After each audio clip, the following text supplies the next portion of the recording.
What's going on, guys? Welcome back. Welcome back to another live installment. I am your host, Max. Welcome to Buffs Nations Daily. And I don't go live that much on this channel. Um, I have another channel I go live on just about daily, but this one I want to go live a little more, but I just got to fit it in my schedule. But I would like to take this time to thank all of the subscribers. We got about 500 new subscribers just in this month alone. And this month is almost done, which means that training camp is a couple days away. And the season, as you see right here, let me just go up here. The season is not that far away, man. TCU is September 2nd, and that is just right around the corner. And things, hey, what's up, Spottum? Things are picking up, and but yeah, man, I said I don't want to rush this summer and whatnot. I just want to enjoy the summer. But like I said, training camp is like right here. It's right here. The players are on break right now. Some of them are out of town. I see some of them are working out. They're taking this very seriously. And they're gonna win some games this year, man. Let's just compare them to some of the more established teams. um they might carry their season like, okay, this is business as usual, and things like that. I don't see Colorado carrying it like that. They carrying this with a purpose, and they can beat some people, man. They definitely can beat some people.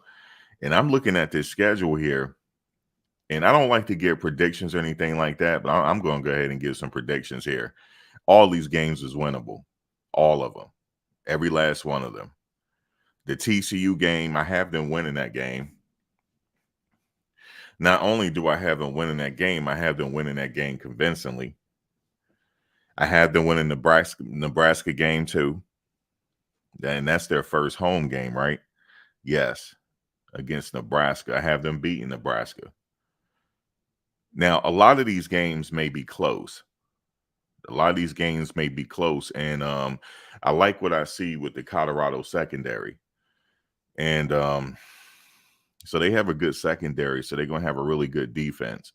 Some people are worried about the trenches. I'm not worried about the trenches. These coaches went out and got the players that they were looking for. They went out specifically and looked for a group of players that fit what they're trying to do.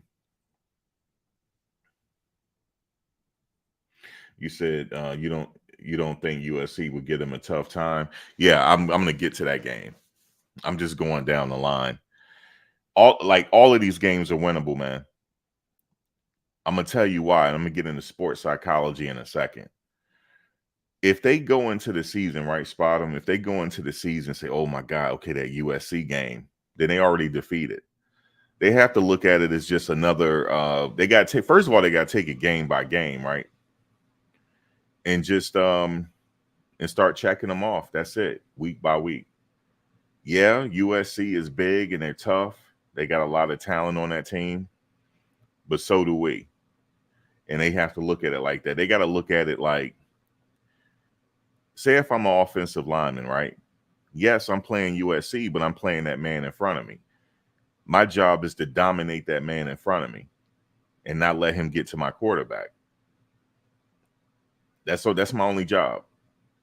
And then if they get at least 10 men to do their job at the same time, then they can win the ball game. But if they go in it already defeated, then it's not going to work. It's definitely not going to work because at this level, everybody can run, everybody can catch, everybody is speedsters. But it has to be something else that sets you apart. This is why upsets happen all the time. We hear about these upsets with these crowds storming the field. Why is that? Because that team felt like they can win that game from the gate. They didn't have no doubts. So, but yes, the USC game, A lot of these games going to be close. I can see a lot of these games going to be close. I do not see the TCU game being close. I don't. I'm just going off of feeling right now. I don't really have anything to go on as far as like because Dion just Coach Prime just put this team together, right?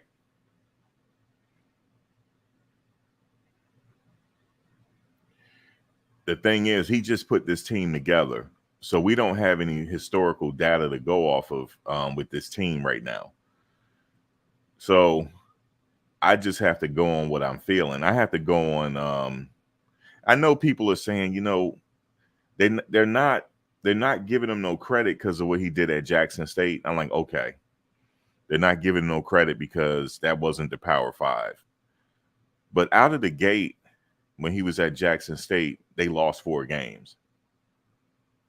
They lost 4 games, and then the next season they improved upon that last season. And then the third season he was there, because he was only there 3 seasons, they went ahead and went undefeated again. So he corrected it. So what's going to happen is, let's say if they lose a game, he'll figure out how to correct it. And then after the season is over, whatever he's lacking, he's going to go out and get it. Honestly, yeah, I mean, he goes a lot on data. And there's something that they're using, and I forget what it was. Somebody came on and explained to me what exactly they're using. It's some data that they're using. And based upon that data and stuff, they know exactly what gaps they need to fill. But right now, this is a rebuilding season, so I'm just going off feel. Me personally, if I was on that team, I expect to win every single game. It might seem unrealistic to a lot of people. It might seem unrealistic to a lot of people. Okay, you ain't trolling, are you? Let me see. Okay, we get all right. We got a troll here. Hold on a second. Hold on 1 second. You gotta go. Yes, indeed. No trolls allowed here, you know what I mean? Yeah, that ain't it. That ain't it right there. Yeah, you know what I'm saying? That ain't it. No, I'm not talking about you. It was just somebody that just made a comment. Not you. It was somebody else. And they put an eggplant photo up there. You didn't put the eggplant photo. Yeah, spot him. You saw him. I got him out here very quickly. As a matter of fact, I'm gonna have to get some mods. I'm gonna give me a second. I had to go on my channel to add mods, but because I don't go live over here a lot. I just make videos and put them up. But look, let me just say this. Let's get into sports psychology. So if I'm a player, right? And this go back to high school. I remember my coach was telling us, he was like, because we had a rival, right? And the rival, it was a public school. I went to a private parochial school, right? And everybody had us losing, even though we lost the game. I'm keeping 100 with you. We did lose the game, but I remember one player on the team was like, "Yeah, we about to go play them, and it's gonna be tough, man. It's gonna be tough. And a lot of people were saying that, and we lost, and we could have won that game. The game was kind of close, but then obviously by the end of the third quarter, they closed out on us. That was it. It was over with at that point. So we defeated ourselves just because of our mentality. But I'm just telling you, man, my mentality was, because first of all, I didn't like that they put me in the trenches because I felt like I was too damn small, first of all. But I said, you know what I'm gonna do? Because I broke my hand. So, and I had a cast on my hand. I said, I'm just gonna use it as a battering ram. That's what I'm gonna do, and then I'm gonna legally assault somebody in this game.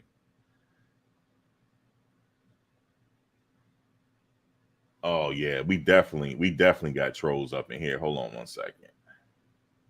Oh yeah, yes we do. Oh my god. I should not have shared this on my other page, man. I shouldn't have.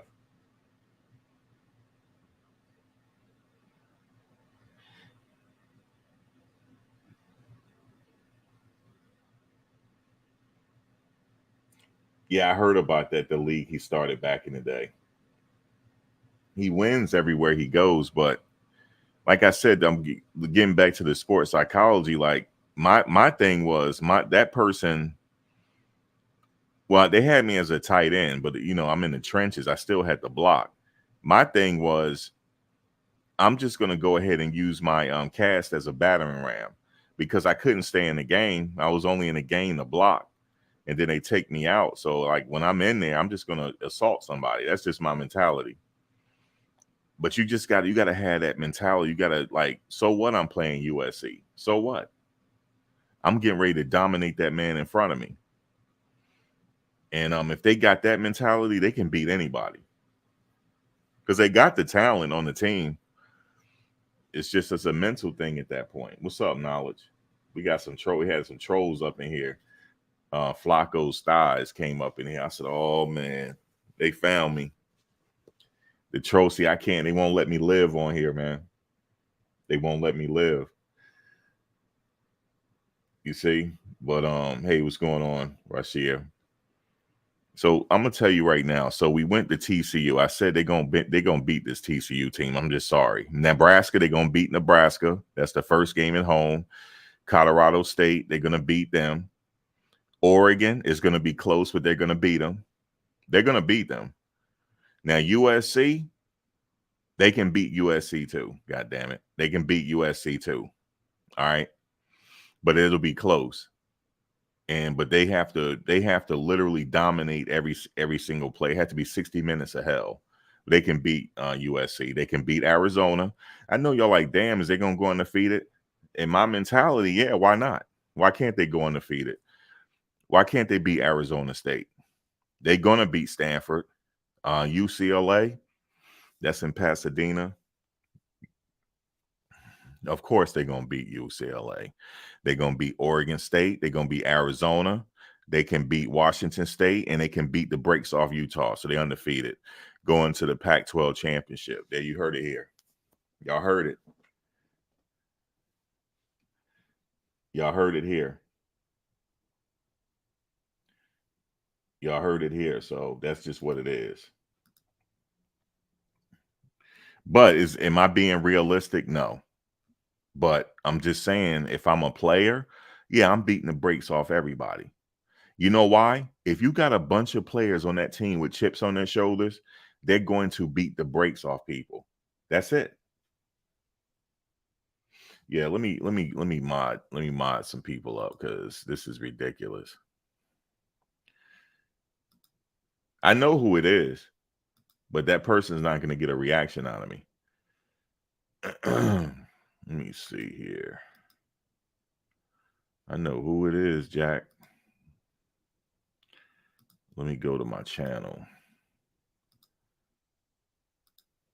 All right.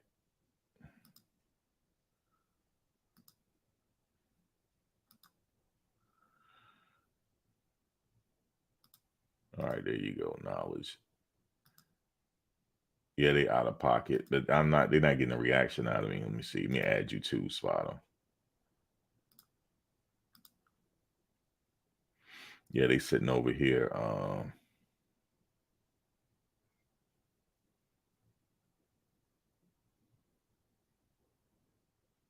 God damn, we got a lot of damn trolls up in here. The fuck?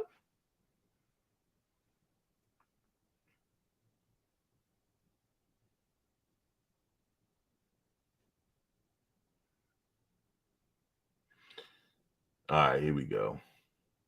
We got some there's some people trolling. They're on their job right now. You said, bro, go through their D line. I don't went through their D line. That's why I'm saying these games are winnable. I already know. Let me tell you something. I know some people that are saying more than likely they're going to go 6 games. Nah, 6 games is a failure. If they go 6 games, that's a failure, yo. If they win 6 games, that's a failure to me. They got to win more than 6 games. Not only do they got to be above 500, they got to be bowl eligible this year. Okay. Anything else is a failure, period. Anything else is a failure. You got to have that mentality. You can't have the mentality that, oh my God, I'm getting ready to play Oregon in Eugene, Oregon. No. You're going to go in there and whoop some ass. That's it. They got to go in there and whoop some ass. Okay, everybody got me losing, right? Well, I'm about to take it out on my opponent. That's what I'm about to do. Now, do they have the talent? Yes. Look at their wide receiver core. Look at their secondary. They got Kermani McLean. They got Travis Hunter on the other side. You got Kermani on one side. You got Travis on the other side. And then you got Travis J. Come on, man. You got Shiloh out there lurking around. You have I think Simon Craig is going to get a lot of burn too. He's definitely going to get a lot of burn in that safety or free safety spot or that nickel spot or whatever the case is. He's going to get some burn, but it's interchangeable. They're going to run people into the ground because they're going to be in that much of a shape, and they're going to be changing people in and out of that game. And I could see them doing a hurry up offense to try to tire down the defense. This is how they're going to run teams into the ground. The major advantage they have is that altitude. I keep saying this. That's a major, major advantage. Okay. They're going to run these teams into the ground. They're going to be changing the people in and out all game. You're going to see people running in and out of the game. And that's going to be the key to their success. And it's a mentality thing. Number one, they have to ignore the press. Do not read any articles whatsoever. Don't read no articles whatsoever. It's just you and your opponent. Okay, you're going in there to dominate. Now, whoever's on that offensive line that has, like, for example, we're going to look at this USC game. This USC team got some dogs on that D-line. One in particular is Bear Alexander, number 99. He got Warren Sapp's number. Whoever assignment is Bear Alexander, he cannot touch your quarterback, period. You're going to have to get down and dirty with him. Okay? I'm not saying cheat. I'm talking about you're going to have to get nasty. You're going to have to go in there with that mentality of fucking Ray Nitschke. You got to be nasty.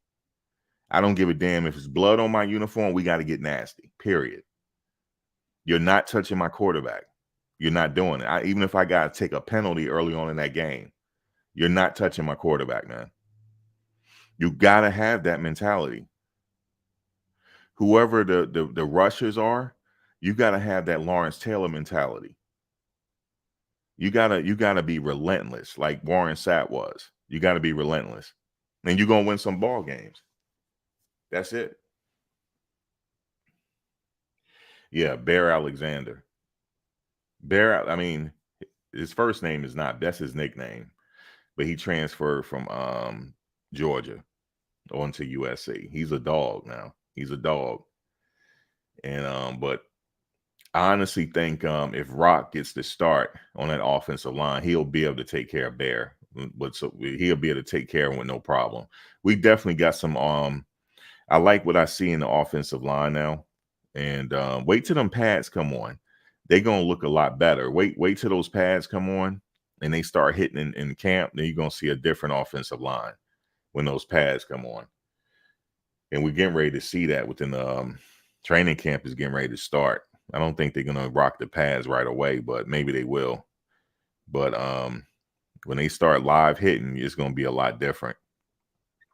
But definitely our defense is more than capable to win these ball games, to keep this because I don't care. Yes, we got a Heisman Trophy winner that we got to face, and he is good.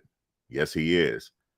I seen what he did at Oklahoma when they came back from, and they sat what's his name out. They sat what's his name out. Now how you gonna say salute? How you gonna say salute Max V with that type of name? Man, get up out of here, man. No, sir. Now boy, these trolls is on their job, ain't they? These trolls, these trolls on their job, man. They on their job, man. But that's hilarious though. They come in here with these names. Oh, just to let you guys know, I'm not gonna tell you. I'm not gonna tell you the update. I'm just gonna let you find out for yourself. But so that USC game might be a little problematic, but I think they can beat them. It's at Folsom Field, and that is the game where them fans gonna roll on the field if they beat them.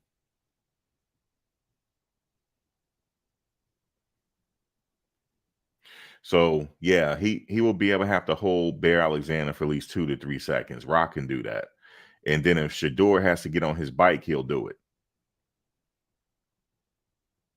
Yeah, they got the cardio edge.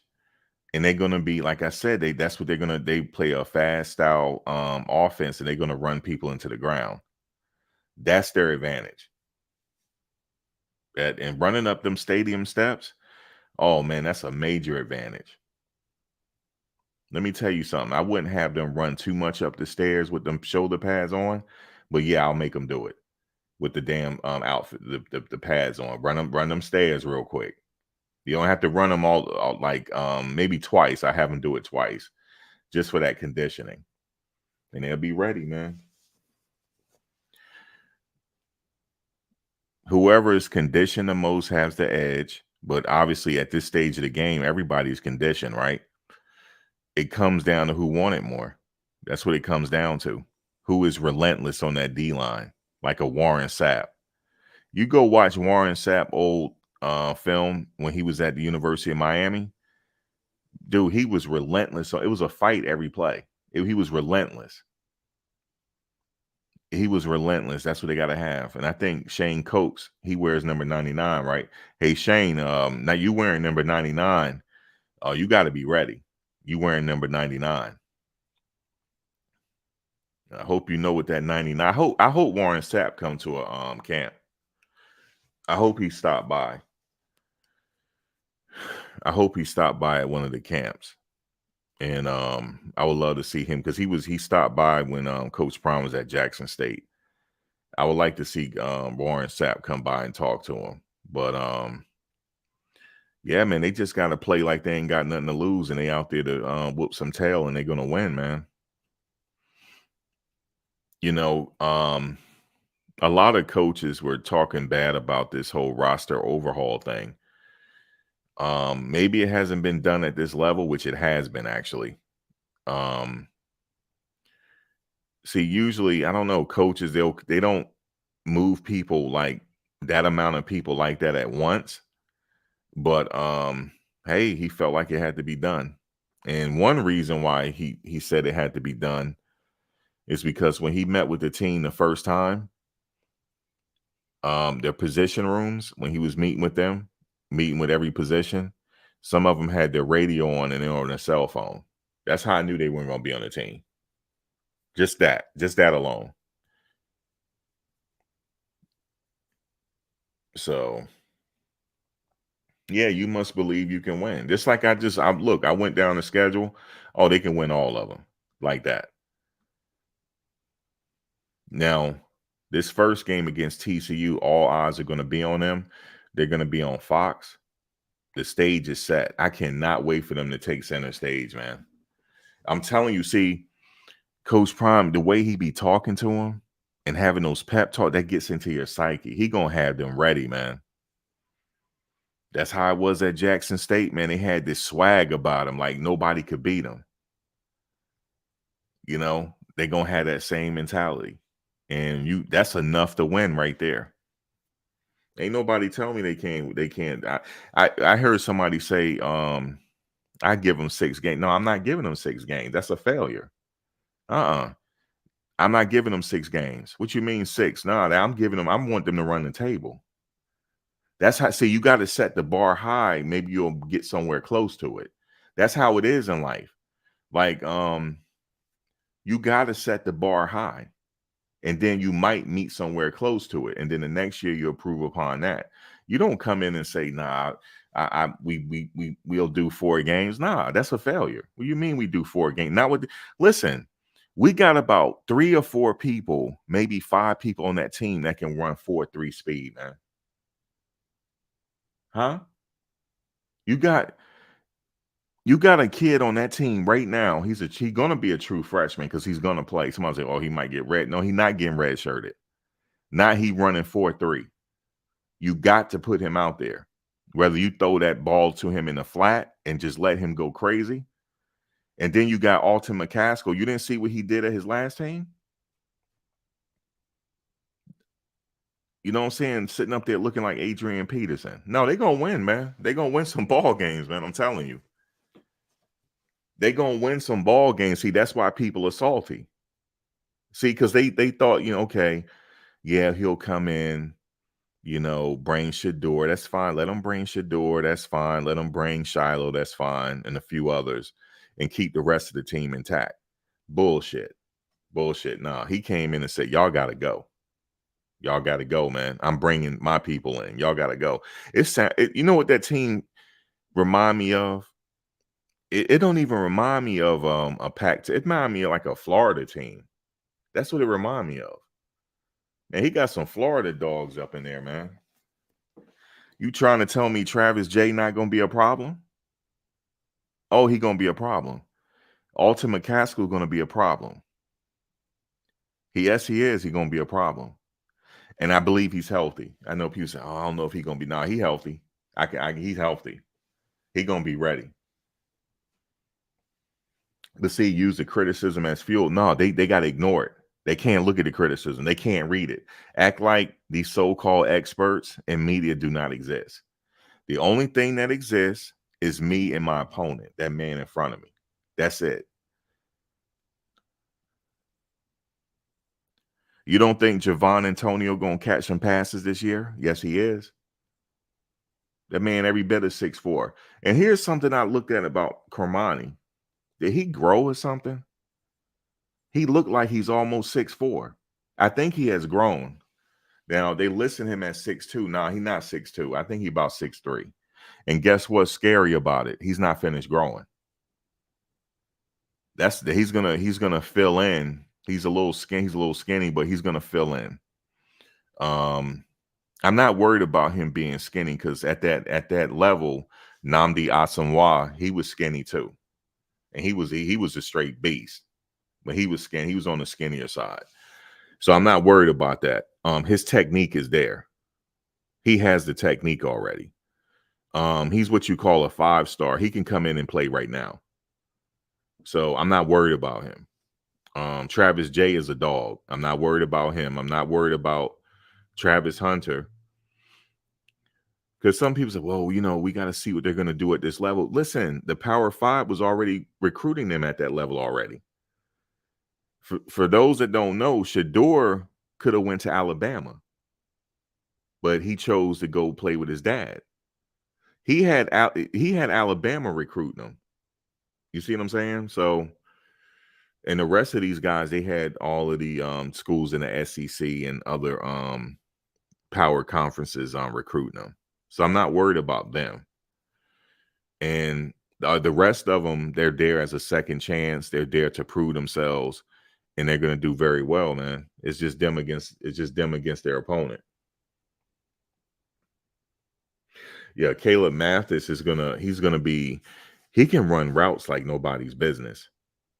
People like he's very quiet, but he can run routes though. He's always open.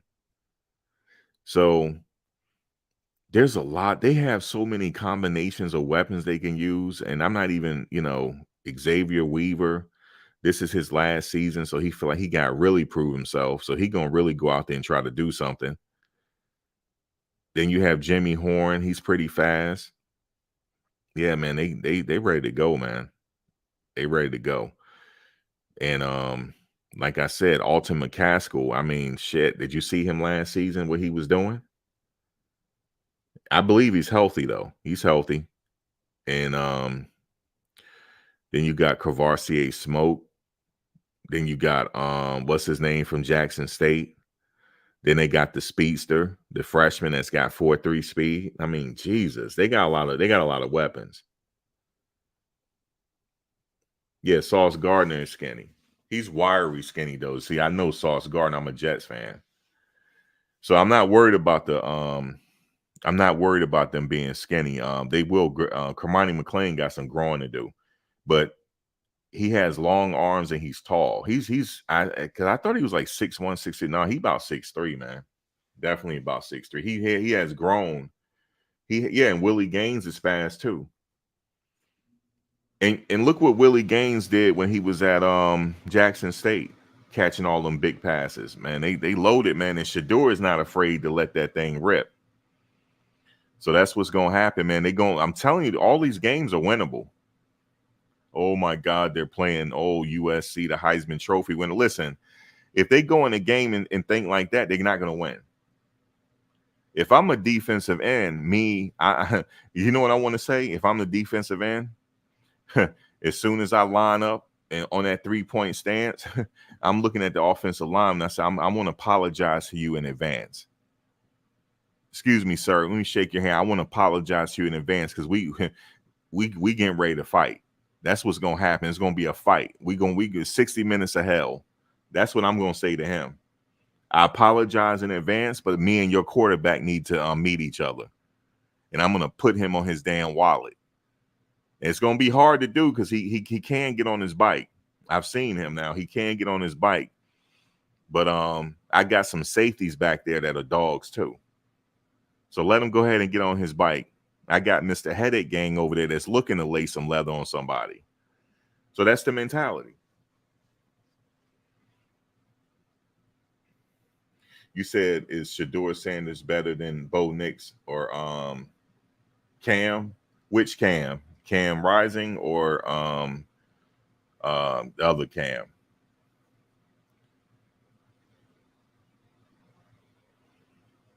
He's up there. I mean, he's up there, man. Yeah, I think he's up there. It's just that now he just got to do what he was doing on this level for people to recognize. So, yeah, he got the talent, man. Yeah, that secondary is solid, man. And they like to hit. That secondary likes to hit. Shiloh just itching to hit somebody. He's itching. He got the itch. He's itching to hit somebody. Hear me? When he got that new helmet, what did he say? Yeah, he said, I'm going to hit you at 99% strength. I'm going to hit you. I remember he said at Jackson State, I'll never forget this because he liked to run his mouth sometime. He said, whoever's not starting on offense, you about to get hit. That's what he said. He got that Steve Atwater mentality. That's what I like about him. They call him Young Prime, but he got that Steve Atwater mentality, that Ronnie Lott, I'm about to lay a woo hit on you. That's what he got. So he just got to stay healthy. But I'm expecting big things from him. He trying to ball out this year, get to the next level. See, a lot of these people are hungry, man. You wait the training camp, it's gonna be serious, man. Training camp gonna be lit. It really is. But what I like about them is they all together. I saw this one player. He said, "I don't care if such and such beat me out. I'm gonna still cheer for him." Man, they all together, man. What did Chauncey Billups say? If y'all together, y'all can do whatever. So I'm gonna be honest with you. Prior to Jackson State, Coach Prime going to Jackson State, it was a whole 10-year gap. I wasn't even watching college football. I gave up. I wasn't watching it. I just lost interest. But then when I found out that he took the Jackson State job, I said, okay, I'm interested now because, I'm a Florida State fan, ever since Prime was there. You know what I mean? So I was like, okay, well, let me follow it, right? But then what really got me into it, his son started recording the behind the scenes footage. So now I'm like, damn, okay, I get to see the behind the scenes footage. You kind of feel like you with the team, right? So then I just started following him. And what people don't remember is some people that's been following Prime, you remember, he let damn near half that team go, man, when he first showed up and brought all new people in. By the summer camp, all new fresh faces was up in there. And of course, Shedeur showed up. But and then the second season, you know, Travis showed up. And this was a must move for Coach Prime. I'm gonna tell you why. He had a couple players on that team that are Power 5 talent. He had to go to the next level. He had to do that for them. He had to. This move was bigger than Coach Prime. He had to for Shedeur, Shiloh, Travis, and a few others on that team. He had to move on to the next level. He had to, because he know that it was going to be a problem with them getting drafted, man. Because as you see in the draft, they didn't really show any HBCU players love. They only one got drafted. The rest of them did make the, sign free agencies, but he had to move on to the next level. Now, I'm surprised he went to Colorado. I was expecting Florida State. I was expecting him to go to Auburn or somewhere in the SEC, but he landed at Colorado. So this was the best move for him, I guess, because,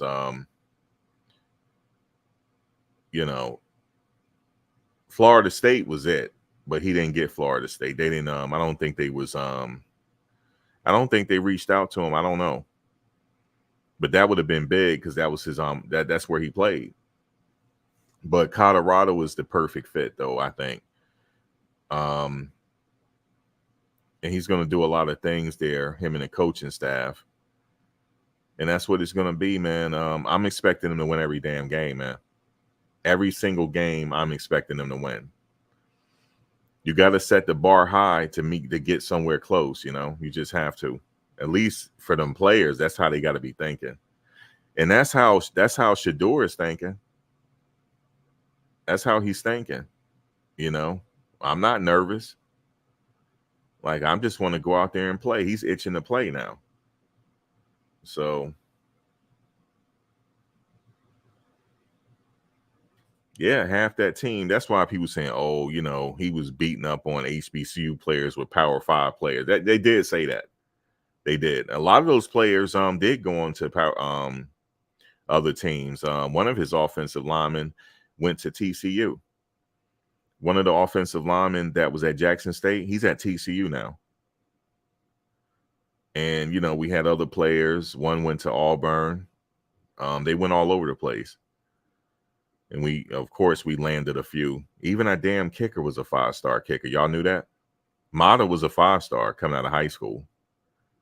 It's just that he's quiet and nobody really knew that. Yeah, he was a 5-star.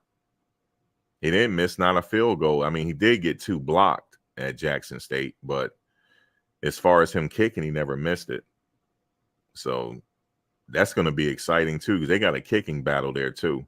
I wonder who's going to win that. I honestly think they might play both of them. We'll see. One kicker, his dad played in the NFL. Jay Feely. Mata, he's quiet, but he's solid. You know what I mean? So I definitely want to see what's going to happen there. I'm not really too much worried about the depth chart, because I'm just excited about training camp. And then whatever happens. Whoever starts. I think they're all good, in my opinion. Yeah, we used to call him Automata, right? Automata. Yeah, he's great, man. He's quiet, but he's great. So we'll see. You said Prime and Patrick Surtain. Yeah, we got some dogs on that team that's ready to hit. And we got some, we got what's his name that came from Clemson. You know what I'm saying? He played at Clemson. He had a lot of time at Clemson. And he's our linebacker. So I'm ready to see what's going to happen there. I honestly think I don't know. I don't know who's gonna get the start, but I'm just gonna wait and see after training camp. We already know Shador got it, and a few others. You know, Travis playing both sides of the ball. That's just what it is. I had said that. I remember when Prime said that he was going to Colorado, right? I had said in the comments, I said Mata is following him. They was like, no, he's not. I said, yes, he is. That's why he went there, because of Prime. Of course he's going. Then what? The next thing you know, he said he was going. Yeah, Levanta Bentley, Clemson. Levanta Bentley. He's gonna have a great season. He's already established already. He just ready to go. He's plug and play. He already know what to do.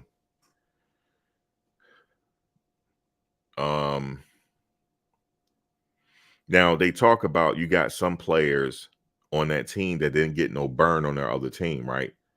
Like, let me give you an example. The guy from Alabama. You got Demoy Kennedy, right? He was at Alabama, and then you have his boy. What's his boy name? They're close.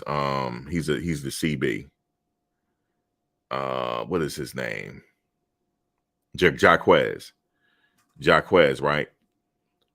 Now they didn't Demoy got a lot of play in special teams, but Jaquez didn't get a lot of burn. But check this out. That don't mean he's not good though. Like, what is he going to start over Kool-Aid McKinstry? They got so many players on that team that it's hard. They don't have enough ball to go around. That doesn't mean that he's not good though. So you got to keep that in mind. I mean, he was at Alabama, so he got to be good. So, and I like his attitude too. I like his attitude, man. And he's ready to go. So a lot of these players are going to be like, let's say if Kermani get tired, switch him in, or if Jaquez get tired, switch Kermani back in. If Shiloh get tired, you can switch somebody else in his place. They got so many people that they can just interchange in and out. They can run people in the ground. They always going to have fresh bodies on that team. That's how deep they are. And they hungry. So that's how I know they're going to win some games. Okay, oh man, you're looking at the last game of the season. Oh, Utah, Cam Rising. So what? So what? Cam might be healthy. He'd probably be healthy by then, but I know he's coming back off an injury. That's a winnable game. All this is winnable to me. I don't know. Maybe I got rose-colored glasses on, but that TCU game, they're going to beat them on Fox, and I can't wait. And you're going to see me. I might mess around and go live and bump my gums afterwards. They're going to beat them. Okay. Nebraska, that's the first home game. They're going to beat them. Colorado State, they're going to beat them. Oregon, of course, they got to go to Eugene, Oregon. That's going to be a close game, but let's go get it. Why can't we get it? Now, USC, yeah, the Heisman Trophy winner, he is a complete monster. I'm not going to lie to you. I watched film on, I'm like, this guy's a problem. I said before, what he did at Oklahoma, they sat out, what's his name? They sat out, what's the dude's name they sat out? He's at South Carolina now. Oh my God, what is that quarterback name? Sat him out and put in Caleb Williams, and he came and had that team come back from a century. Spencer Rattler. They sat Rattler out, even though they let him throw the 2-point conversion. Okay, they let him throw that, but it was Caleb Williams and his wizardry that they brought them back. That was crazy. I said, this kid is a problem. Okay, he's a 100% problem. And then he messed around and won a Heisman Trophy when he went to USC. Okay, but see, I hope he's not big-headed. So I'm not taking. I can't hate now. He is good. I can't hate. I mean, you got to contain him because he can get on his bike and run. He can. So, but we have some people in that secondary that's more than capable. against some interceptions. More than capable. So I'm not worried. That game, if anything, the game could be close. I know, yes, they got Bear Alexander, from Georgia. He's a problem. I'm not gonna lie to you guys. He's beyond a dog. I don't know what you call him. He's just crazy. But we got some people in that offensive line. Like, I like Rock. I want Rock against him. Rock is sitting up there like Lou Ferrigno, lifting all the weight in the gym. That he's more than capable with Bear. More than capable. And I like that he got himself in tip-top shape. He's ready to go. And like I said, Shedeur can get on his bike if he need to. He definitely can. But he got a lot of weapons, though. I mean, Xavier Weaver. He got a lot of weapons. Javon Antonio. Who else? All of them. Jimmy Horn, Travis Hunter, Kermani McClain. Yeah, he can play wide receiver too. He can. But he probably gonna stay at CB. I think that'll be Travis going in and out.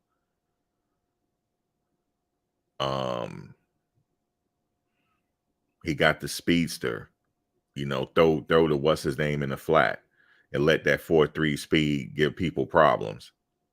You know what I mean? Dylan Edwards. Also, Alton McCaskill can catch that ball in the flat, or if he need to. It's a lot of weapons, man. It's a lot of weapons. Now, if he kept the team intact, just brought Shedeur and a few other people, then I'm going to say, yeah, they lucky they win 2-3 games. They lucky. But no, not with this mentality, man. Not with this new camp they got in there, no. So, Shane Coates is wearing number 99. He knew what he was doing when he put that number 99 on. That's the number of Warren Sapp. That means that he got to be relentless. That's what he's telling me. So I'm going to be watching him in that game to see how relentless he is. Even though Warren didn't wear 99 at Miami, though. He wore it when he was in the NFL. But still, that 99 is special to me. I'm a Warren Sapp fan. Even though he didn't play at Florida State, he played at Miami. But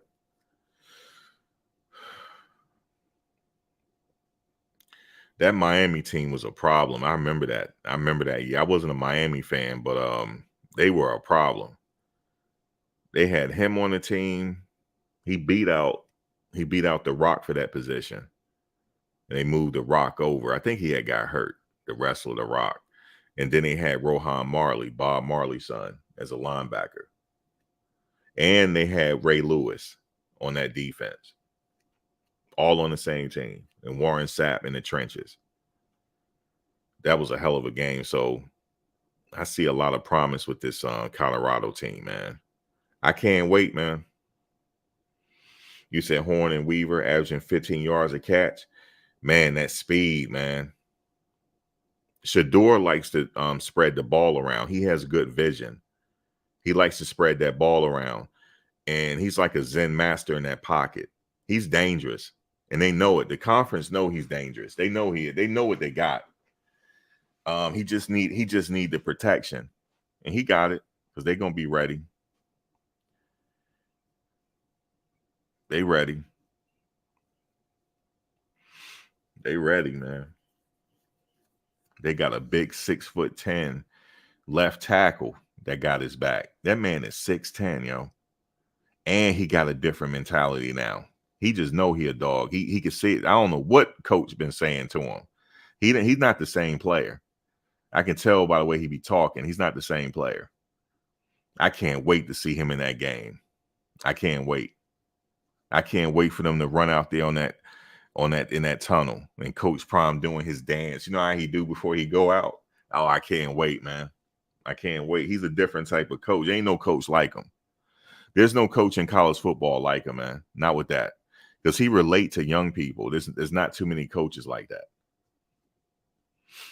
It's not too many. He's one of a kind. He listens to their music. You know how he be vibing with them? There's no coach like that, man. No head coach, not that I can think of. Except for the only other coach I can see that can really vibe with young people like that is the guy from USC. He relates to his players because he's young. He's still young. He's a young guy. Dude, Travis J gonna be a problem. I'm just telling you. Do you see when he lift? I forget, a leg lift. He did like over 1,000 pounds. Yeah, he gonna be a problem, man. He got this. It's a mentality that you have to have. He got it. And the reason why I mess with him and I mess with Derek McClendon, because they came to help. They came to help, man. That was the help. They came to help. They could have easily probably tried to get to the next level, even though Travis J was recovering from an injury. But he could have easily stayed at Florida State. But he came to help, man. That's how I know there must be some type of pipeline or some type of conversation going on, because they came to help. So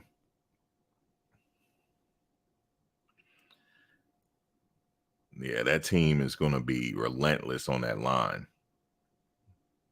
Then we got safeties that like to hit. Forget about it. And then we got Travis Hunter trying to get picks.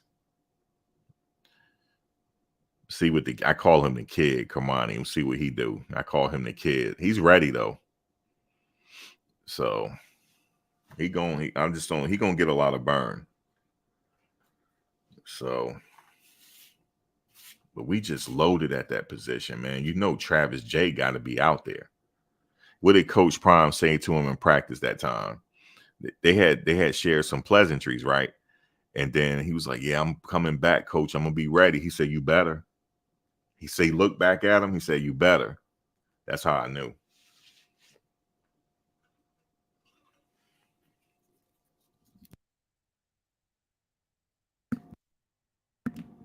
Like, I'm all in, man. Like, I'm not worried about these teams, man. TCU. Now, here's what they'll say. Oh, they beat the brakes off to you. TCU ain't the same team from like, that's what they're gonna say. But so what? But yeah, man, Shador, I can't wait to see what I'm gonna tell you all this right now. Like, I set the bar high. I just think they can just win all the games. If they can concede let's see, 1, 2, 3, 4, 5, 6, 7, 8, 9, 10. They can win 10 games and he got the Heisman. If they can win 10 games off his arm, he has a Heisman trophy. There's no way in the hell they can't give it to him. You mean you take a 1-11 team and come back and win 10 games? Now we talking Heisman trophy. That's what we're talking now. But we can't get there yet, right? And then now we're talking coach of the year with Coach Prime. If he can pull that off and get bowl eligible, win 10 games, 10-2, yeah. Now we're talking coach of the year. But like I said, well, I'll take it. I tell you what, I'll take it one game at a time. I'm a little salty right now at this USC game because I want to go to that, and I'm gonna have to pay Yankee tickets for this right here. This is more than Yankee tickets, man. But I might have to do it for the nosebleed. I mean, nosebleed seats are available, and I'm paying Yankee prices, man. That's how special this is. Yankee ticket prices. Okay? Yankee ticket prices. So I might have to, I gotta get to a USC game, yo. Let me tell you why. They beat USC. My ass got to get on that field. I'm telling you right now, we're gonna rush the field, man. We're gonna rush the field. That's just what it is. But that team, that game is winnable. But I'm not taking nothing away from USC. Obviously, they locked and loaded. So, and I guess that'll be the last year for Caleb Williams. He'd be off to the NFL. I'm assuming he's a junior, right? So I'm assuming. I don't know. We'll see. It ain't like he hurting for the money right now. He's good in the NILs. I like Xavier Weaver. You do too, right? Remember when Xavier Weaver, when I saw him doing his practice, remember that before he joined the team? He had that viral video of him running up the hill. I was like, oh, this guy right here, man. We need him. They just got that. They got that mentality, man. It's something with them Florida players, man. And it rubbed off on everybody. You know, so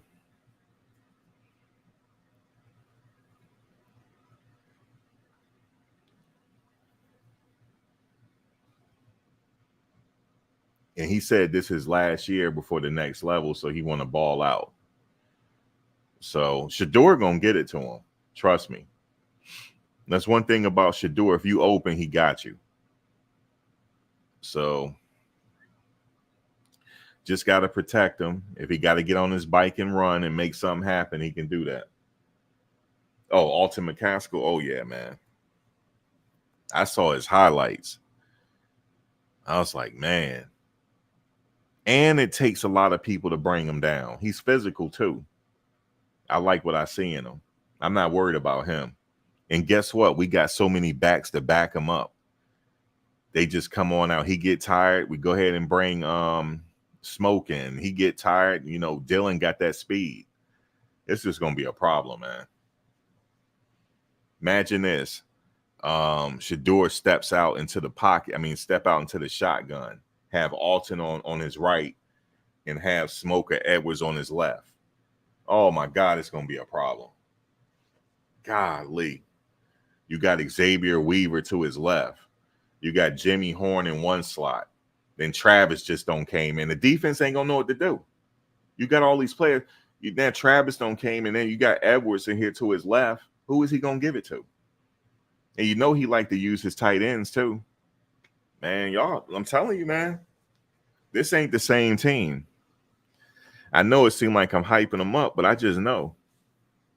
You know, you got some players, you know, some people like, oh, they might win 5 games. No, man, they can win more than that, man. Like Coach Prime said, he'd never heard of a team that got these good coaches and this personnel on the field and they can't win no ball games. He right about that.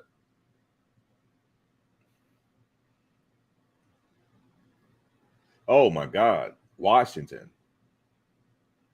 Let's not forget about him. Yeah, I like Savell Smalls, too.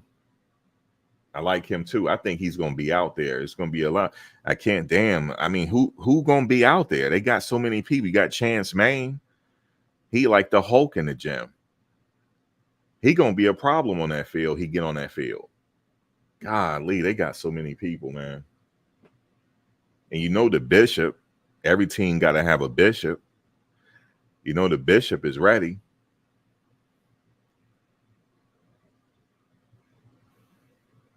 Yeah, wait to camp. Alton with them Pat. That's why I was saying. I was debating with my brother. Right. He was like, he started because he was doubting the team. Right. He's like, man, you know, this is a rebuilding team, man. He said, I give him 3 games. That's what he told me. I said 3 games. He said, yeah, I give him 3 games. Now he's starting to see what they got now. I show him the clips of what's going on. He said, oh man. I said, you ready to bet me now? He said, nah. He said, I'm not ready. He said, they got that many players from Florida? Nah, man.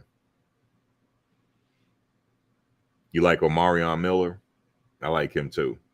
That's why I'm not worried about, okay, who's going to start. I remember I tried to do that. Like, okay, this person going to start. I don't know who's going to start because they all good to me.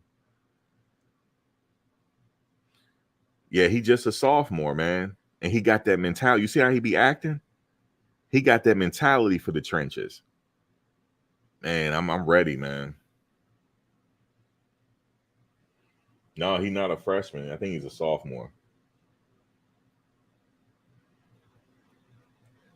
Yeah, they going to the Big 12 next year, though. That's good for all teams.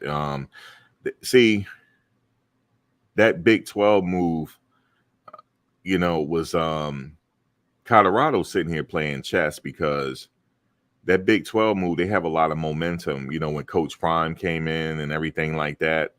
And also their women's basketball team is really good. You see what I'm saying? So they got the women's basketball team is good. The men team, they got that big tall guy. He's like a NBA hopeful. They got a lot of momentum at that school right now. So this makes sense for them to go to the Big 12. It's going to do wonders for their track and field, for them to go to Texas, for their meets and stuff. That's going to be good. It's just the money is coming in, man. When you got money coming in, then you got the potential to bring in top recruits, you know. So now we talk. What's that recruit that said that he was going to Florida State? Well, hold on a second now. He didn't sign yet. So I honestly think he is going to go on to Florida State. His mother had passed away. She wanted him to go to Florida State. So I think he's going to stick with that. But ain't nothing final until that ink is dried on the dotted line. So we'll see.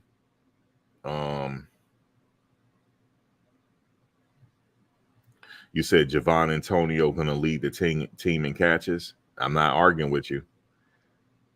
Yep. All of them trying to go to the league. You know what somebody was telling me? A friend of mine, I had a couple friends that played Power 5, and they told me that there's levels to this, right? You have some players, they know they're not going to get to the next level, but they did enough just to get scholarships and they're happy with that. Then you got the other breed of players that's trying to get to the next level. He got a bunch of those players on that team that has that mentality. And sky's the limit for them this year. It really is. And if they come up short, they might lose a game here and there. I'm not caring about that as long as they give the effort.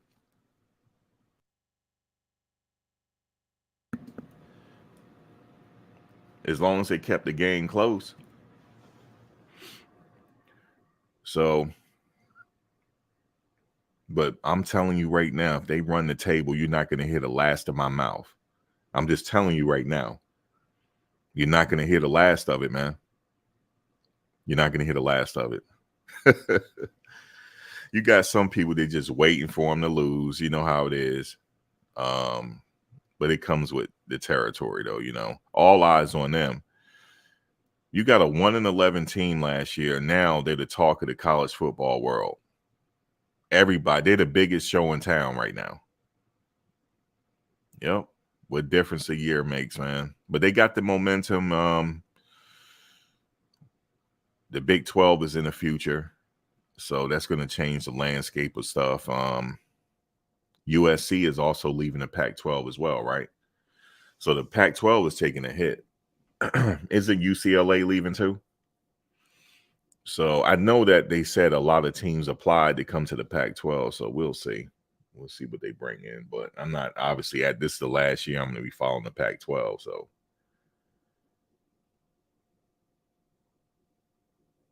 you a Nebraska fan, Mike? Let me look at that Nebraska game. Let's see. So that's the second game. So we playing your team, Mike. The second game. Let's see. We're playing y'all at Boulder, man. I don't know, Mike.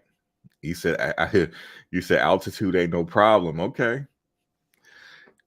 I would love to hear from you after that game. We'll see.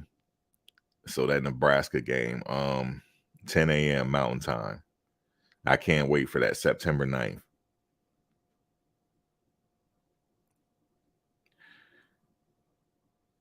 I can't wait for that. So that's on Fox.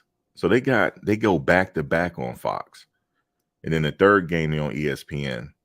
I'm not sure about the Oregon game. I would think that USC game would be on Fox. That would be a game that is to be announced. So we'll see. We're going to see who picked that game up. Let me see. You would think Fox would pick that up.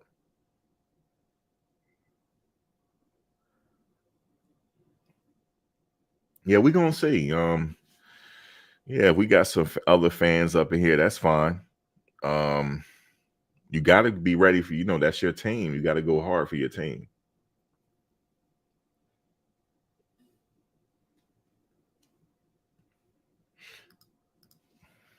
Oh, you from Omaha? Okay.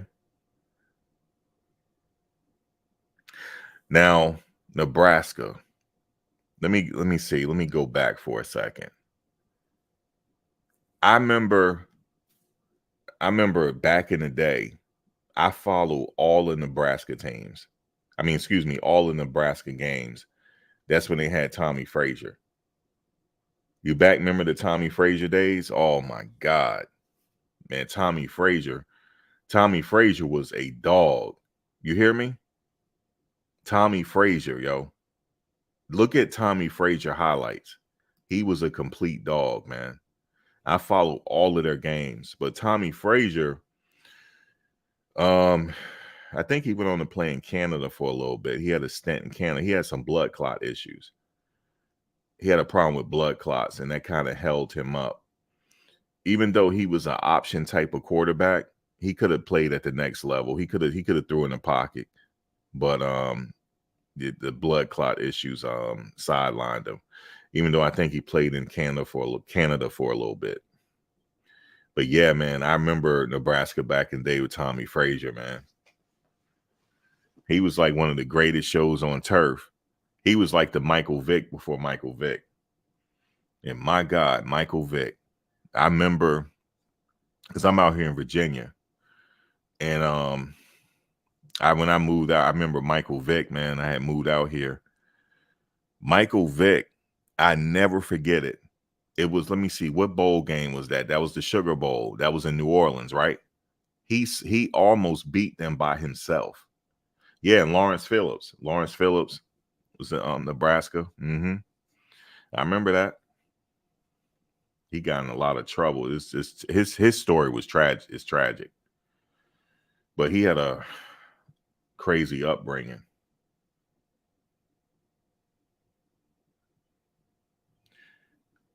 Yeah, man. I remember that Nebraska team back in the day.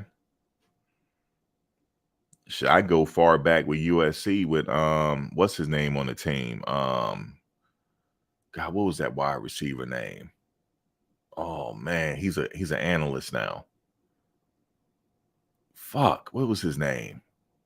Um, he played in the NFL. What is his name, man? I'm having a moment. Um, somebody might say it. Keyshawn Johnson. Yeah, Keyshawn. You know, Keyshawn Johnson. Thank you, Keyshawn Johnson. I followed him even back then. OJ Simpson was way before my days. Obviously, I ain't that old.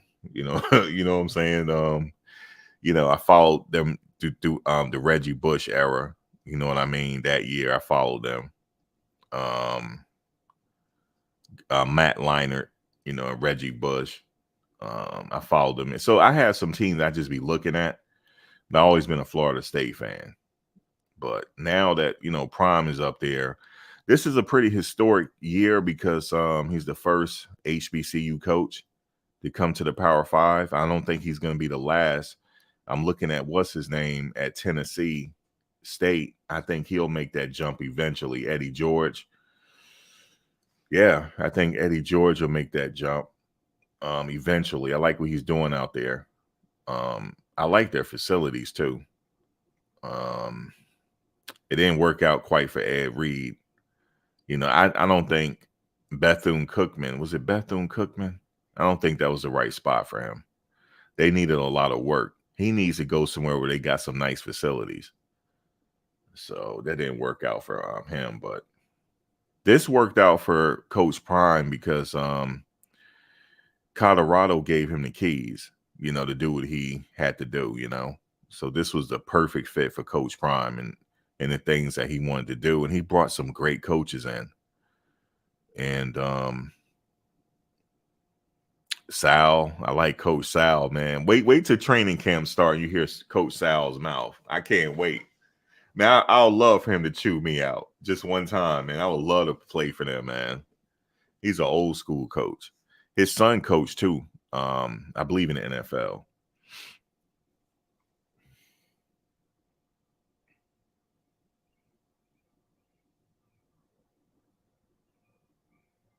Yeah, Tom Osborne. Tom Osborne was the coach at Nebraska during, Tommy Frazier and all that. Yeah, Coach Tom Osborne. That's right.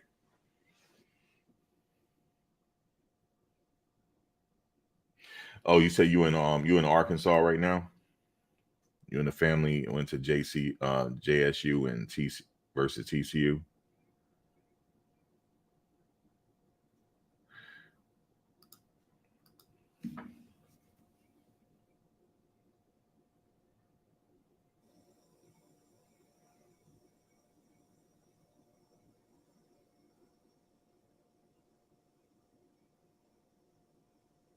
But I'm excited for college football, man. So we'll see who you guys got in the national title game this year. What do you guys think about Alabama chances? What do y'all think? Let me tell you something, right? Football out there is serious. My ex-girlfriend, she had a contract out there, and she had to be out there for 5 months. And I used to travel back and forth. And I never forget it. We was in this was years ago. This is back when this was right after Cam Newton left, when he went on to the NFL. This was years ago. I remember we was eating at a restaurant. This lady said to me, she was like, "You look like you're another fan." She said, "Roll Tide or War Eagle." And my ex looked at me. She said, "You better say Roll Tide, and they're not gonna serve you." I was like, "Roll Tide," and she said, "Okay, I thought so." She said, "I thought you was with the other team." And they dead ass serious out there about their football and Cam Newton. I'm telling you, man, you can't say nothing bad about Cam Newton in certain places out there. You cannot. Yeah, they dead serious, and that was right during football season too.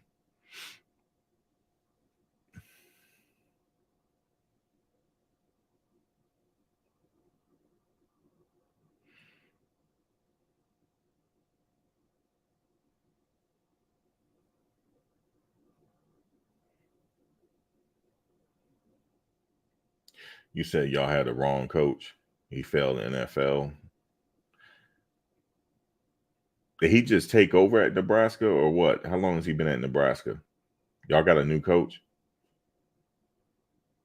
Nebraska has a new coach.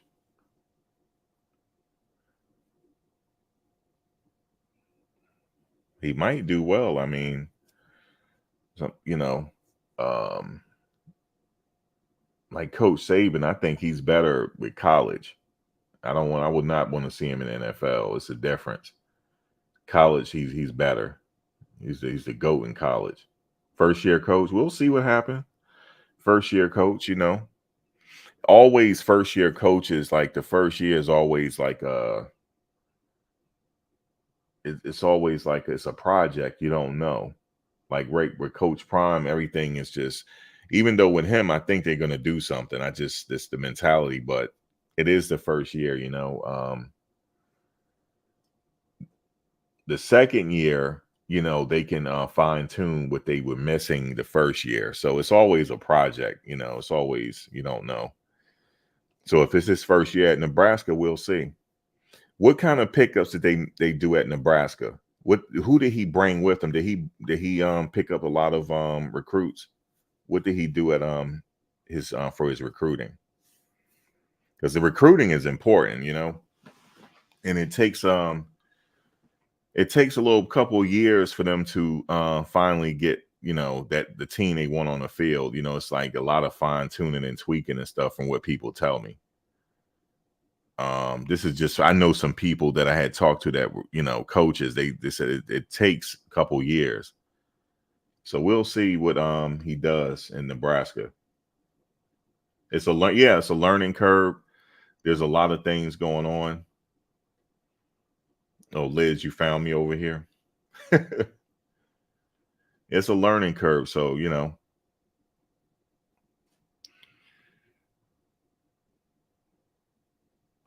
said when FSU start losing, Charles Lester is going to hit that transfer portal so fast. Well, he don't come in there until 2024 season, so we're gonna have to wait and see what happens. You know, that transfer portal, man, is really interesting because remember I said it was a 10-year gap when I wasn't watching college football? It was a whole 10-year gap before, Coach Prime hit Jackson State. And then I started hearing about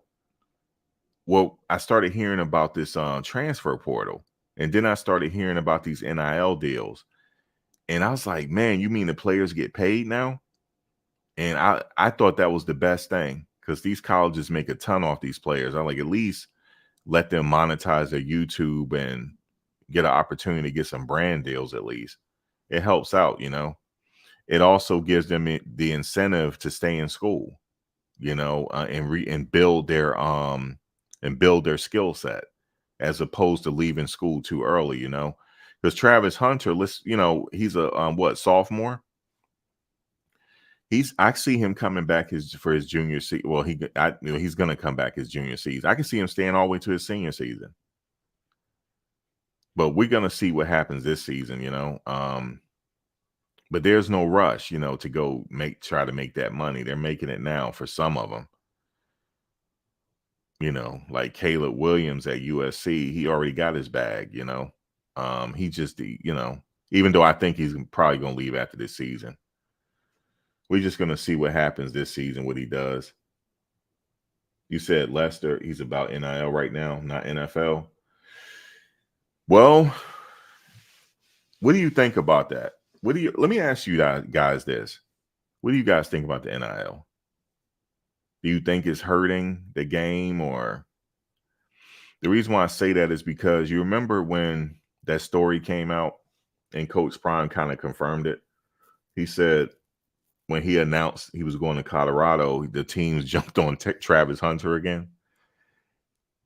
I don't think he said the team, but somebody offered him a couple $1 million.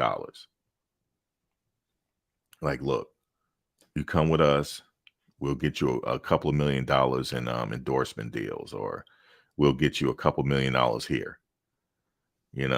I don't know. It is what it is. That's part of the game now, man. It's like free agency. Like even with the NIL, it's like free agency. Like they can go somewhere else, if they don't like Bear Alexander.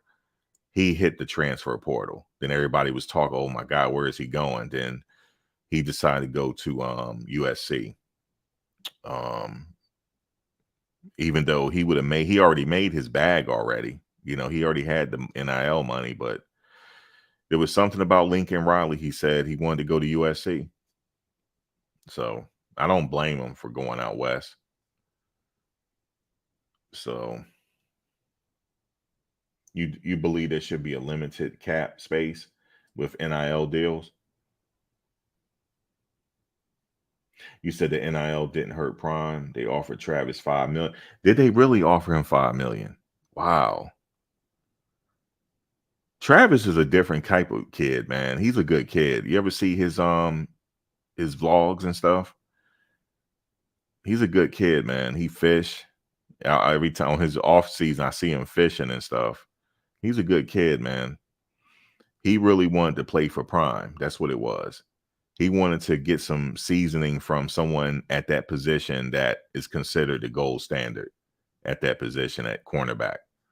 And Prime is one of the gold standards. I mean, think of some cornerbacks in the league. We got Prime, we got Champ Bailey.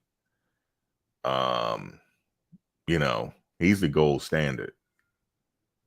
So he wanted to learn from him. So, but yeah, man, he's getting a lot of NIL deals still, though. So it definitely didn't hurt. But if they win, the money comes in, Mike, I wasn't surprised about Lester though, because the whole storyline behind him in Florida State. I'm not surprised that he chose Florida State. His mom passed away, from what I've heard, and she really wanted him to go to Florida State. So you win some, you lose some. Kevin Mathis was in the league. I grew up watching Kevin Mathis.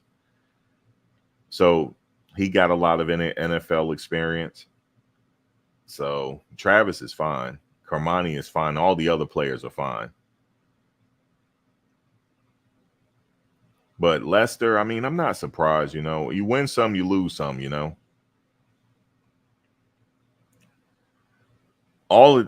There's plenty of, you know, just, you know, you look at 5-star players, but look at the 3-star players. There's a lot of players out there that they have the 5-star potential, but it's just you have to go out there and find them. It's all about the recruiting, the players that are going under the radar, you know, that you got to go find.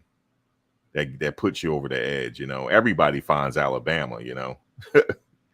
They get their access like to the talent just because Coach Saban is there. But it's all about the recruiting, man. That's what I like when Coach Prime, he went after those JUCO players too, because why do some players go JUCO? Sometimes it's because of the grades.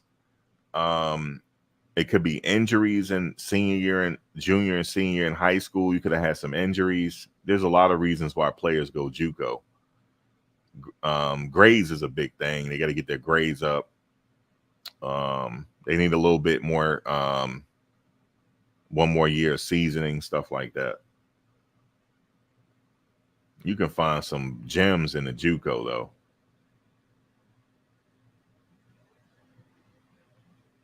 You say you're 56, you know your football history. I love talking football, man. I like it's like barbershop talk, you know.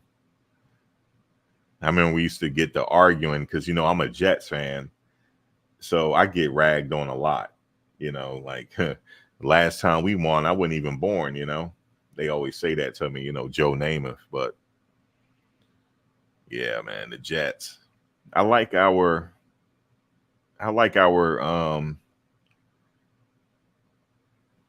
chances this year. You know, we got Sauce Gardner. He's doing good. But one thing about the Jets, like the family, I don't know. They just like the prestige of having a team. And I don't know if they really want to win. Oh, we're going to have some barbershop talk when the season starts with Colorado. You best believe it. Especially after the game. I like this space because I watch the other content creators and they do some really good interviews. Life After Football. I love his interviews, man. I love his interviews. Every time he got an interview, I'll be watching it. I love his interviews.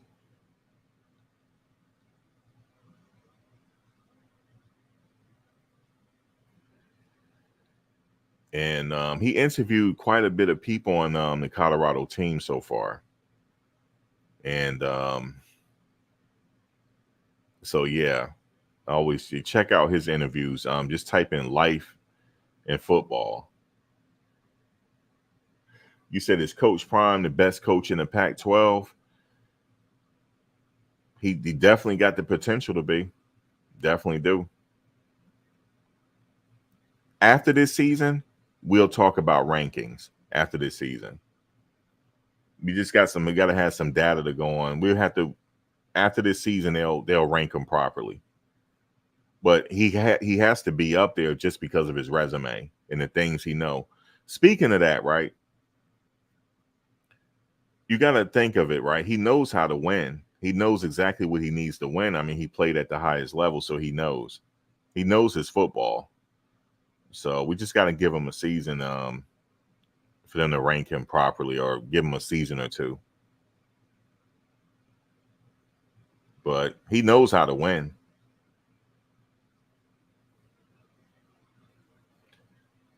I really like his motivational speeches.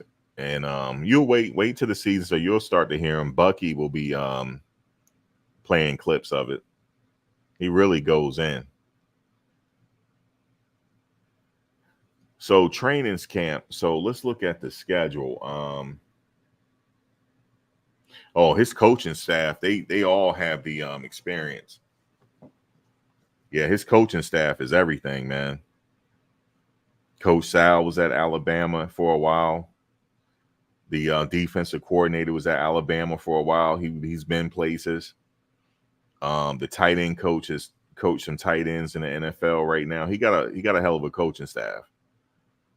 So, as you know, Mathis, you know his name in the NFL. So it's definitely like I said, man, I'm excited about it. I'm gonna try to get up there for that USC game. I see that there are some tickets available. It's just I got to pay Yankee prices to get it. But I'm gonna try to make the USC game. Training camp start Tuesday. That's about right. So let me look at the calendar.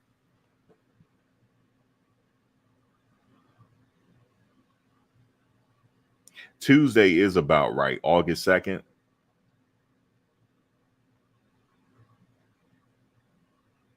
Yeah, Tuesday is about right.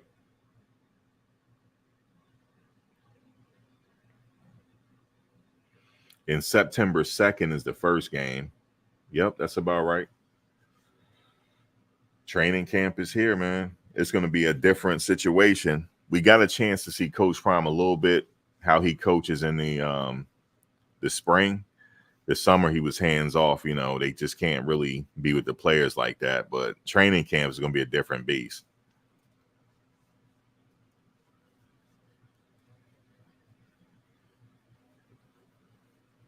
And then next thing, before you know it, they're gonna be flying out to Texas for that TCU game.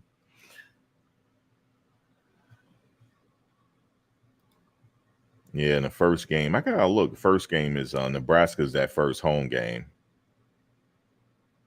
Then they got Colorado State.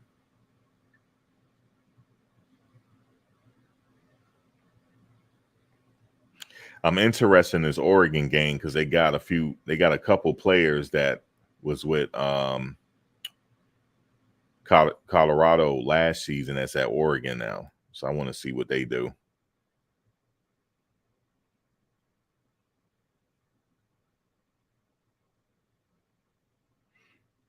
I really want to see this game too at UCLA because they got to go to Pasadena for that. They're in the Rose Bowl. That's going to be big for man Shedeur. Come on now. You in the Rose Bowl playing UCLA. That's going to be awesome. I can't wait to see that kid out there playing that game.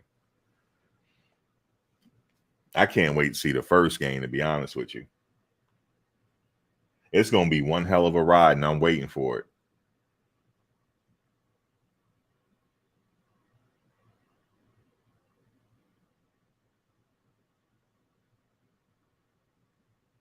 Consistency is a thing, Rashia.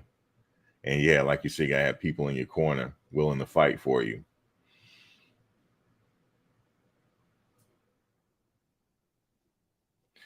Yeah, they allow 8 hours per week with the coaches. Yeah.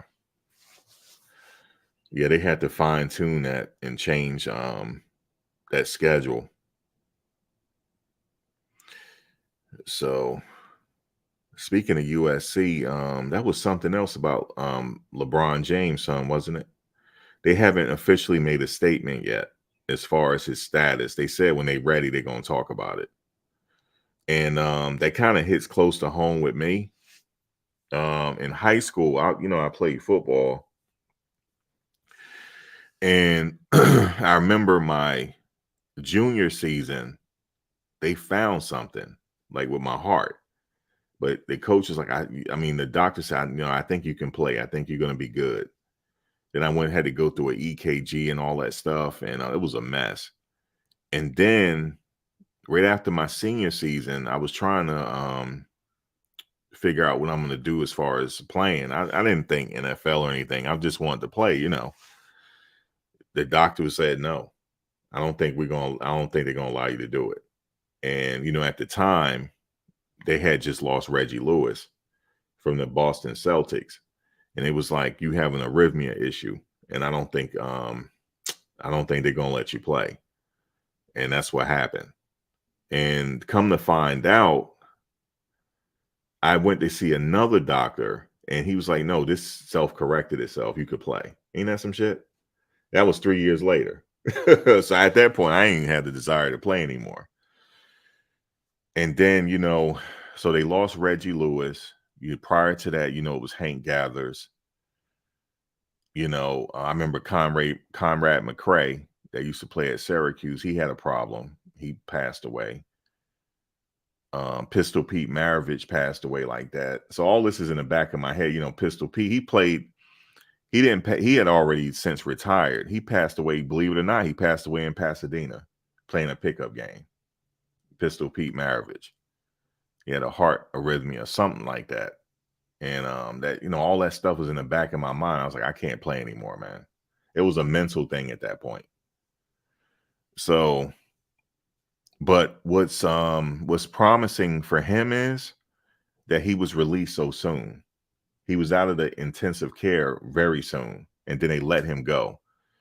And I was listening to Dr. Sanjay Gupta from CNN. He said that's very promising that they got him out of the emergency room that fast. And he said what that telling him is there's nothing wrong with his heart. So my question is, how did it happen? Was he on something? Like, but I didn't make no videos on that because that's a sensitive situation right there. It kind of hit home with me. But yeah. But yeah, that was speaking of USC, so we'll see what happens. But that's a hell of a mental hurdle to get over. After that happened to he flatlined. You see what I'm saying? So that's a hell of a mental hurdle to get over. He get over that. If he's good, he can play. I think Shaq's son had some heart ailments. He had to have surgery on. But yeah, man. The football is here, man. I can't wait, man. It's training camp. This is what I like about Colorado. They let us see behind the scenes. Now, there's other players in other schools. They have vlogs as well. They vlog a lot. But I like how they do it. It's like we're a part of it, So we get to see some he show you just enough, so you feel like you're a part of it. You said Colorado need that first upset. They do need it. They need to win that first game against TCU.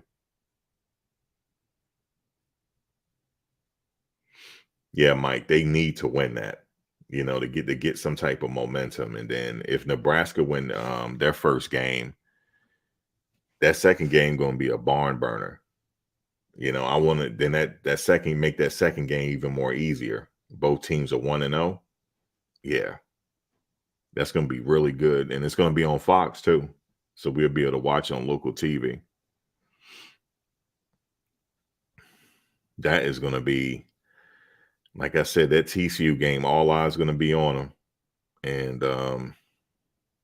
that's what I like about college games, even basketball. Every game counts.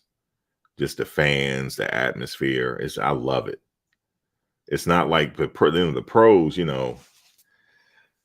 pros, it's exciting every now, but it's not the same as college. It's just you got the fans, you got the band, the personality of the coaches. Each coach got their own personality. Especially when you got those close games where there's an upset. It's just exciting, man. It really is. So, but that's it, man. I'll come back. I ain't gonna hold you guys too long. Thank you guys for subscribing. I really appreciate it. I want to go live every weekend like this, and when the season start, I'll go live after the game so we could talk about it. And yeah, definitely you'll see me live after that TCU game, possibly before the game and then after the game. Just talk about it and stuff and things that went down, stats like that. I'm not sure how I'm going to format it yet, but I want people to come on the panel and talk about it so we get like a barbershop type of conversation. Like Mike, if you're here for that Nebraska game, we'll have like a barbershop conversation after that. In fact, I think I'll call it the barbershop. That's what I think I'm going to call that segment. We'll come on. So yeah, man.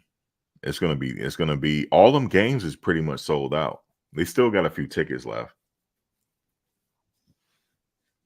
So that's gonna be exciting, man. All those fans in the stadium. So, and like you said, Nebraska got an incoming coach. So it's gonna be a good storyline. Two incoming coaches. It's gonna be a good storyline. Yeah, Colorado got some great channels out there. Like I said, Life in Football got some really good interviews. I like Big Dog channel, Chico channel.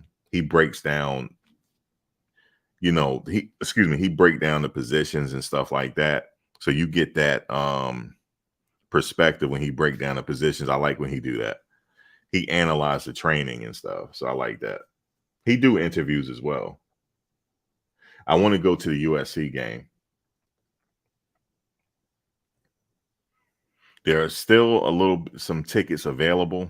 Trying to talk to a friend of mine to see if she's going. Then I'm gonna see if I can get 2 tickets and go to that game. But if not, I go by myself. But I really do want to go to that game, but we'll see. I had to play it by ear. I really got man, I gotta make decisions quick because that's September 30th. So we'll see. Time go fast. Yeah, that's what I'm gonna do. Have people call in and come on the panel, or I have a call in number as well. So I'll do that. But man, it's gonna be crazy. I'm telling you. And don't let them start winning. Oh my God. But that's what I like about college sports, man.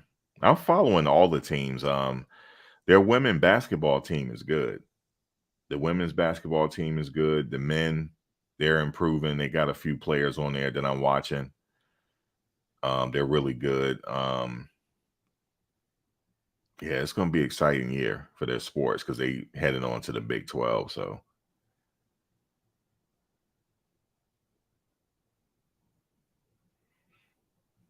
is any one of you guys going to the game?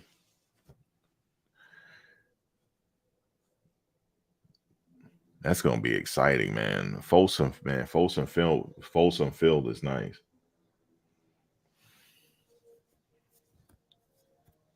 Liz, you trying to go to that USC game? Liz, are you a USC fan or are you a UCLA fan? Which one are you? Let's find out.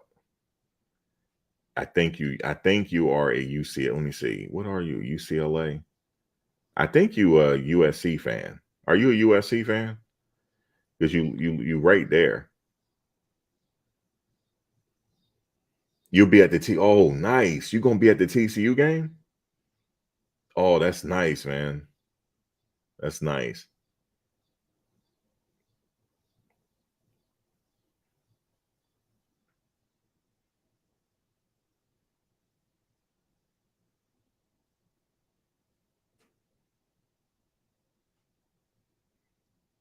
I think she a UCLA fan. I can't remember. I know your brother went to UCLA. Then you know somebody went to USC. I thought you was a USC fan. I can't remember.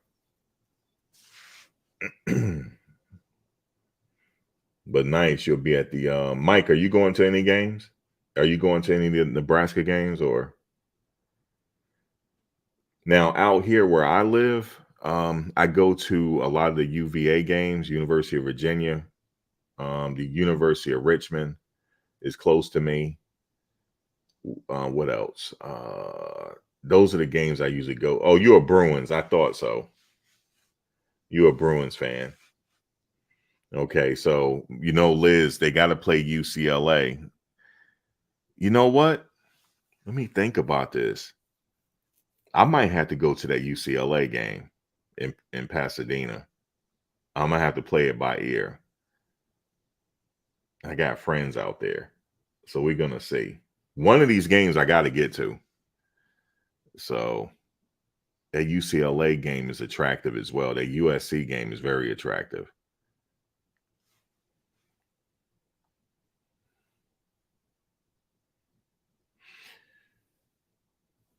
And it seems like UCLA is leaving the Pac-12 as well, and USC. So the Pac-12 is hurting.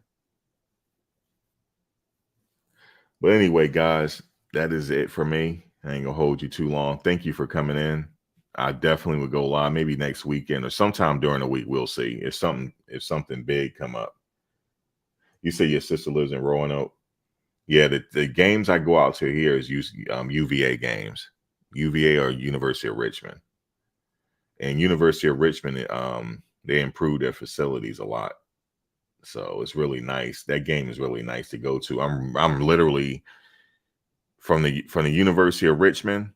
I can get there in 15 minutes. I'm at the stadium.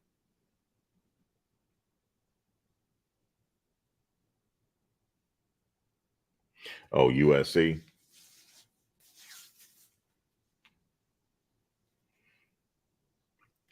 But all right, y'all. Y'all enjoy the rest of y'all day. I will catch you guys another time. All right, y'all. Thanks for coming in.